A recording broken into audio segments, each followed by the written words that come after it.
ಮೊದಲನೇದಾಗಿ ವಿದ್ಯಾರ್ಥಿಗಳ ವಿಚಾರಕ್ಕೆ ಬರುವಂಥದ್ದಾದರೆ, ವಿದ್ಯಾರ್ಥಿಗಳಿಗೆ ಈ ತಿಂಗಳು ಸಾಕಷ್ಟು ಅಡೆತಡೆಗಳು ಉಂಟಾಗಬಹುದು.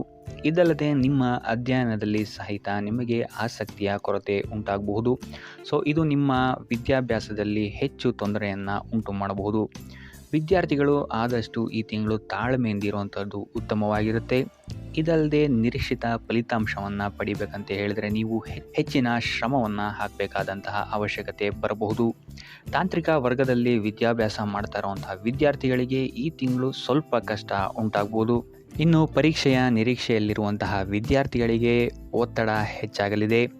ಕಠಿಣ ಪರಿಶ್ರಮದಿಂದ ಸ್ಪರ್ಧಾತ್ಮಕ ಪರೀಕ್ಷೆಗಳಲ್ಲಿ ಉತ್ತಮ ಅಂಕವನ್ನು ಪಡೆಯುವಂತಹ ಸಾಧ್ಯತೆಗಳಿವೆ.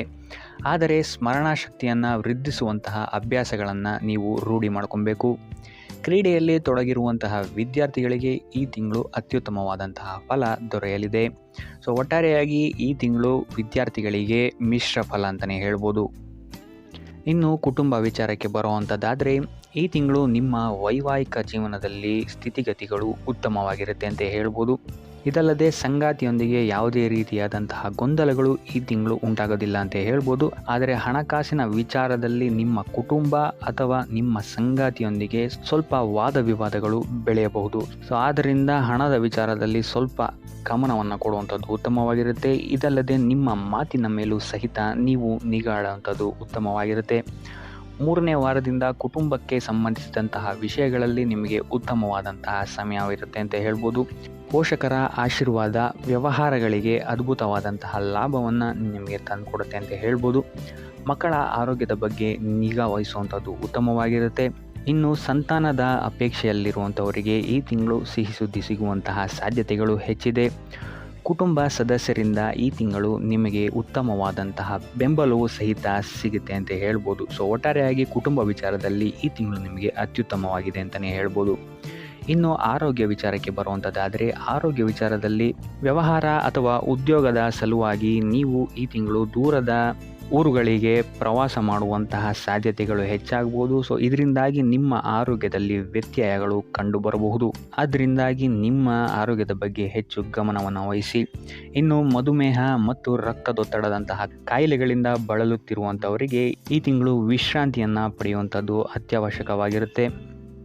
ಇನ್ನು ಇದಲ್ಲದೆ ದೀರ್ಘಕಾಲದಿಂದ ಕಾಡುತ್ತಿರುವಂತಹ ನೋವುಗಳಿಂದ ಈ ತಿಂಗಳು ನೀವು ಚೇತರಿಸಿಕೊಳ್ಳುವಂತಹ ಸಾಧ್ಯತೆ ಹೆಚ್ಚಿದೆ ಅಂತ ಹೇಳ್ಬೋದು. ಇನ್ನು ಮಕ್ಕಳ ಆರೋಗ್ಯ ಈ ತಿಂಗಳು ಉತ್ತಮವಾಗಿರುತ್ತದೆ. ಆದರೆ ಅವರ ಆಹಾರ ಪದ್ಧತಿಯನ್ನು ಸ್ಥಿರಗೊಳಿಸಿ. ಸಾಮರ್ಥ್ಯ ಹೆಚ್ಚಿಸಿಕೊಳ್ಳಲು ಆದಷ್ಟು ಆರೋಗ್ಯಕರ ಆಹಾರವನ್ನು ಸೇವಿಸಿ. ಎಣ್ಣೆ ಪದಾರ್ಥದಿಂದ ದೂರ ಇರಿ. ಒಟ್ಟಾರೆಯಾಗಿ ಈ ತಿಂಗಳು ನಿಮಗೆ ನಿಮ್ಮ ಆರೋಗ್ಯ ವಿಚಾರದಲ್ಲಿ ಮಿಶ್ರ ಫಲ ಅಂತ ಹೇಳ್ಬೋದು. ಇನ್ನು ವೃತ್ತಿ ವಿಚಾರಕ್ಕೆ ಬರುವಂಥದ್ದಾದರೆ, ಈ ತಿಂಗಳು ಕೆಲವು ಬದಲಾವಣೆಗಳು ನಿಮಗೆ ಆರ್ಥಿಕವಾಗಿ ಸವಾಲನ್ನು ಒಡ್ಡಬಹುದು ಅಂತಲೇ ಹೇಳ್ಬೋದು. ನೀವು ನಿರೀಕ್ಷಿಸಿದ ಫಲ ಸಿಗೋಕ್ಕೆ ನೀವು ಹೆಚ್ಚು ಶ್ರಮವನ್ನು ಮಾಡಬೇಕಾಗುತ್ತೆ.